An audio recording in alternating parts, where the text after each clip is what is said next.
Ya, hari ini kan keterangan itu ada 7 saksi ya. 7 saksi itu di siang di perkara 26 orang. Nah, di pagi itu ada 8 orang. Itu diperiksa saksi itu 5. 2 dari BP Batam dan 3 dari saksi polisi. Nah, tapi apa yang terjadi? Ada mobil. Nah, tapi apa yang terjadi ketika keterangan saksi itu saksi soal ini ya, saya mencermatin soal dakwaan melawan petugas.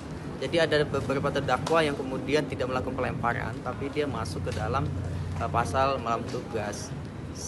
Sangat aneh ketika orang dalam aksi dorong-dorongan kemudian dipasalkan terkait dengan melawan petugas. Nah, ini yang sangat riskan, dan kemudian ada keterangan saksi yang kemudian tidak sesuai dengan faktanya. Nah, kapan ditangkap dan di mana ditangkap itu tidak sesuai dengan faktanya. Nah, ini juga ada kejanggalan-kejanggalan yang kemudian kita merespon. Ini ada potensi salah tangkap.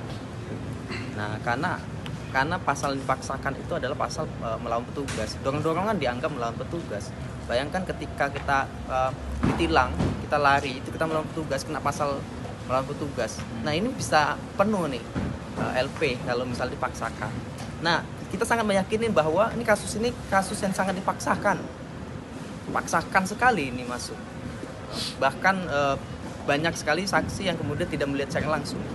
Bahkan pernyataan itu bertolak belakang.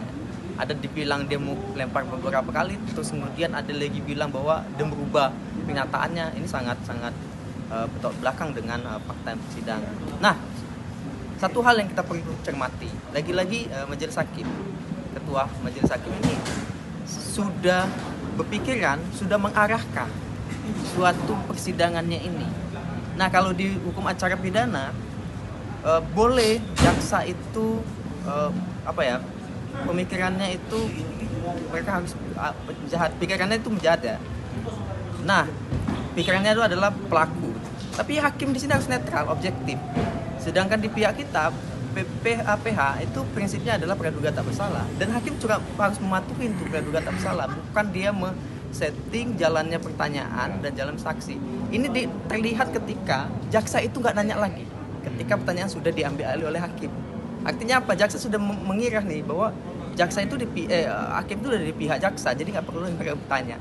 Itu yang saya cermatin dalam persidangan ini. Mungkin ada tambahan Suwandi atau Tulang Mangara? Ya, mungkin menambahkan dari sudah sampai sidang ke-6 nih.